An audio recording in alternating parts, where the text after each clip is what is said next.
Welcome to What's on Your Bookshelf with your hosts, Denise Russo and Samantha Powell. Hi, everyone. Welcome back. It's another episode of What's on Your Bookshelf. This is a life and leadership podcast where we're living out loud the pages of the books on our bookshelves.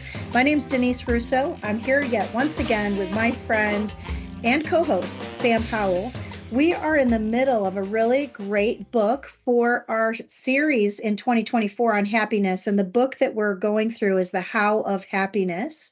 And right now we are about midway through the book through something called Happiness Activities. And today we're going to be going through one of the activities. Sam, I'm really looking forward to talking about this one with you. It's another one on my list that was not in my top 4, but the more and more I'm reading all of these, I'm kind of wishing that they were.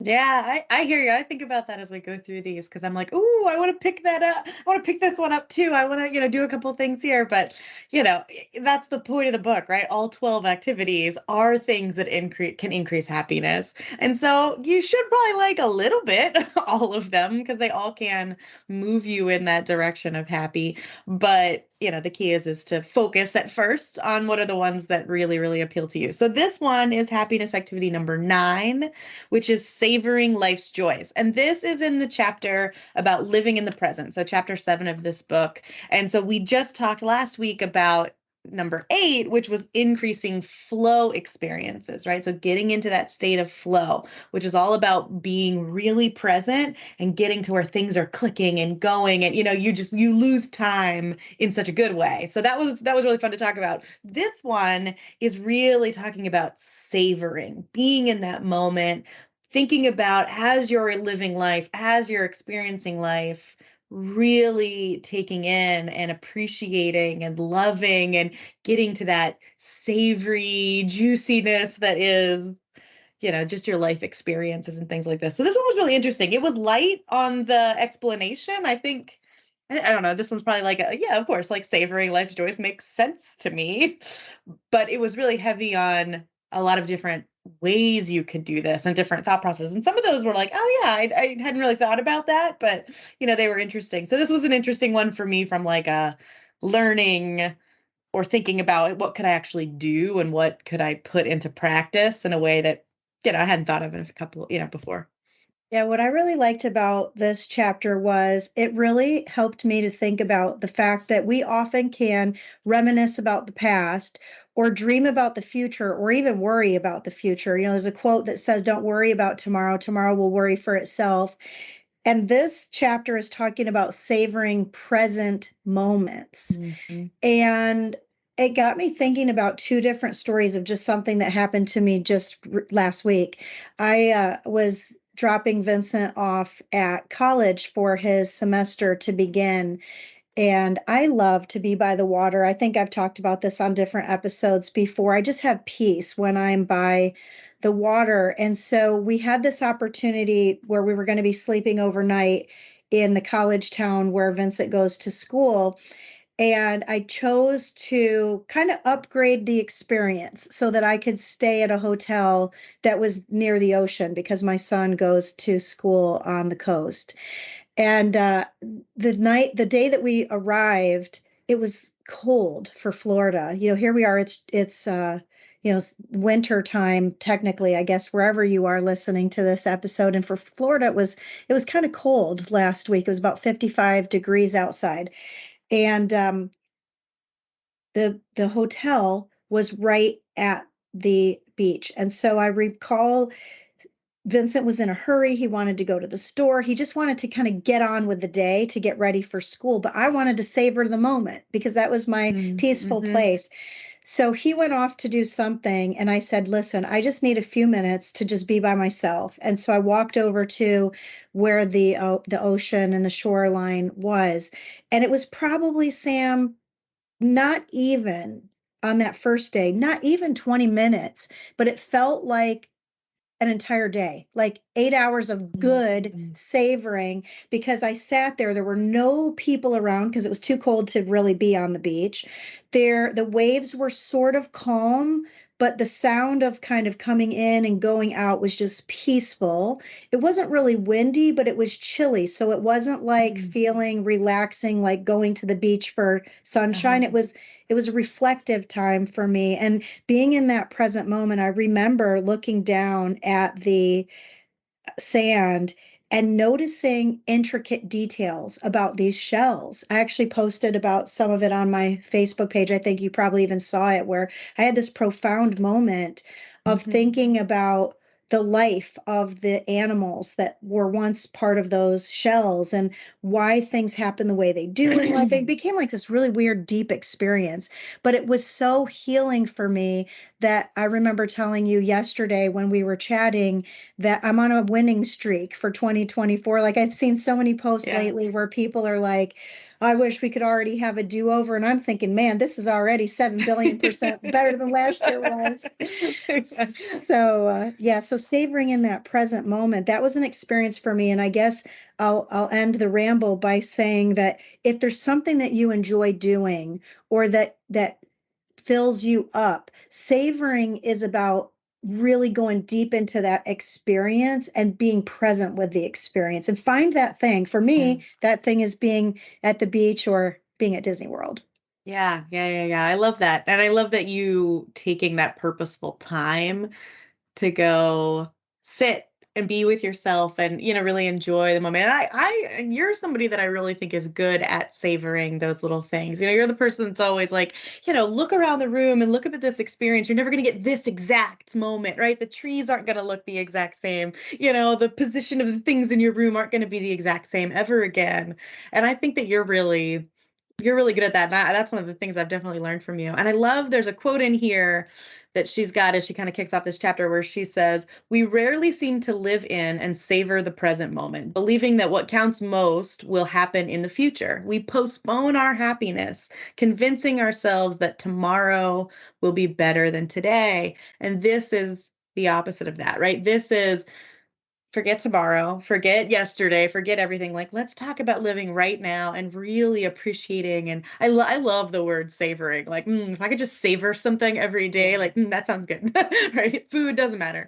But like that thought process of bringing that into right now and, and appreciating and really loving the moment that you're in is something there's something magical to that. I always call these like the goosebump moments, right? It's like when you're having a really deep conversation with somebody, or sometimes for me it's even touch, like somebody just like rubs your shoulder and there's just this like profound, like it feels like it touches your soul type of thing, and you kind of break out in goosebumps of, like that's to me, like I feel like that's my ultimate litmus test on I really there's something about this moment that I'm completely fully savoring and present in, and and really enjoying. And those can be ordinary experiences, which is one of the things she talks about. It can be just sitting in your room, sitting outside, sitting on the beach, right? You live in Florida. Like going to the beach isn't crazy. Going to the beach for me is like a vacation. Going to the beach for you is,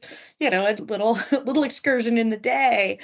But being able to really sit there and appreciate that is just a little everyday moment, which I think is magical.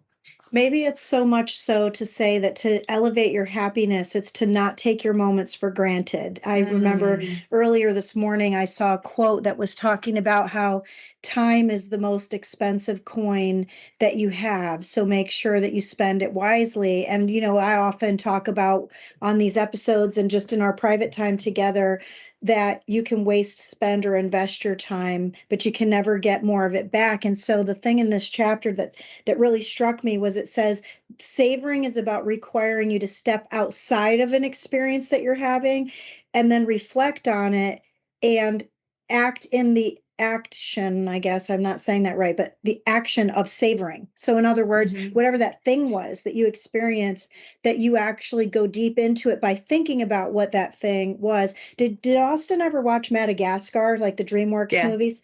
So there's a part in there where the penguins are like, savor it, savor it. And it's like some regular thing is going on, but the penguins wanted the rest of the gang to be savoring this experience. And that Mhm. line is like one of those iconic lines from the movie. But having this habit of savoring makes your happiness become more intense. And Sonia says in the book that it actually can also result in you having more frequent happiness experiences when you act in Yeah. the act of savoring. And I think this is where kids help you with this. If you're around kids, if you have kids, if you have nibblings, if you've got, just children, like, because they change so much, right? And they're so active and so busy that if you can take those moments to really appreciate, to really say like, yeah, this was hard, but there was also a lot of good here, and thinking about that and living in that, you can bring more happiness into your present, into your joy. I remember one of my good friends, when she talked about kids, she had kids, they're probably her oldest was probably about 10 years older than mine. So she's a good decade ahead of me in this journey. And she would always say that, the days are long, but the weeks are short. And she told me that at like my baby shower. And I Mm. remember thinking, all right, that's a little strange. But as I lived the experience of having a newborn and then a toddler and then a kid and all that sort of stuff, like I totally understand what she means about, the years are short, the weeks are short, the things that go by are, when you look back, are really, really short, but the days sometimes feel really long. And if in those long days you can bring some appreciation and some savoring into that, then those you can expand your days, I think. I think you can make those days richer, fuller, full of happiness. Like, yes, yes, I have a newborn and I'm running on 2 hours of sleep right now, and there's that. But like, feeling the weight of your baby in your arms is something Yeah. magical, right? And if you can find those little moments, they don't have to be big, they don't have to be long, they don't have to be hard, but those little moments, it infuses that joy into what sometimes are hard, sometimes are mundane days in life, hard days in life. But, when I think about that, I think about, I don't know, just that experience of especially the early years of kids' lives and things like that. Well, I really love how you're describing kind of looking at your past so that you can remember the savored moments, because she says that if you bask in the feeling of accomplishment when you've finished a task at home or work, you may not really remember that into the future. But this chapter is about remember it in this moment. And I know that last week when you and I were talking, I was telling you about how I have really struggled to just want to focus on getting certain parts of my house kind of decluttered or picked up. Mhm. But there was a day, I think it was last week, there was a day where I just felt like, man, I feel like I got so much accomplished. You know, what's funny? Was just saying, I thought it was last week. It was yesterday, wasn't it? Because I think I told you yesterday, I Uh-huh. woke up at like 4 o'clock in the morning and I couldn't go back to sleep. So I just started doing stuff. And by 7 o'clock in the morning, I felt like it was already afternoon. I had gotten everything done that I wanted to do. It was mundane. It was like the boring stuff. I got the Yeah. laundry done. I got the dishwasher done. But by 7 a.m., I was so ready to go for the day that yesterday, by the time I talked to you, which I think was around 10 a.m., I felt like, man, I'm not only just ready to go to start my day, but my day is actually already well into the swing of things. And Yeah. so Yeah. this really is about enjoying those little things. For Mhm. one day, you may look back and realize that they were really the big things. And I think for me, what's Mm. funny is I was telling you about being on this kind of winning streak right now. What's any different about these last days than last year? Like, there's nothing really different. It's about our mind shift. It's about our Yeah. perspective. It's about the fact that, man, you and I are into happiness activity number 9, which means that somehow our subconscious mind is starting to pick up on these things that all along were probably already there. Yeah. Yeah. Exactly. Exactly. And I think that I love what you're saying about mindset too, because that's what she talks about, that as a couple of the activities you can do in how to savor life's joys. It's things like being open to the beauty and being open to beauty and excellence. Mhm. And I think that that's a big I loved it that was called out separately as like a very specific thing, because in order to savor, in order to sit in appreciation, you have to be open to the fact that there is beauty, there is excellence around you. And sometimes it's in those mundane moments. Sometimes it's in between all the things on your schedule, all the things on your to-do list, but you have to be open to it. And then she flips right into mindfulness. Not only do you have to be just able to accept, but then you have to be able to really experience, live in that moment and feel it and take pleasure in all of your senses, right? This is something you taught me really well about, just, what do you smell? What do you see? What do you hear? You have a good exercise that you do with people. It's like looking out, look out the window and gaze, and like, then like, let's touch all five senses and let's really think about that. So it's being open and then being present and using all of your available tools to really experience and get to that savory level. I love that. I am probably a much more creative minded person than a practical minded person in some ways. And so there's savoring experiences that I just think are interesting. So for example, have you ever had pour over coffee? Do you know what that is? I know what it is, but I don't know that I've actually ever had it. It's really like probably tastes the same as regular coffee, but it's about an experience. It's not about the coffee, it's about the experience. And so in pour over coffee, basically what you do is you have this really kind of cool looking teapot that's got this really long, skinny, curved neck.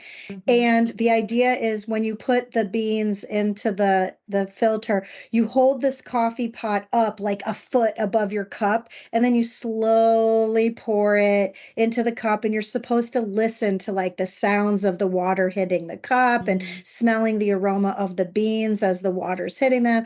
And I don't know. For me, is it subliminal that the coffee tastes better? Maybe a little bit, but it's about the experience. And so I guess I'll close on this activity with a quick story, and then would love to hear what your wrap up is as well.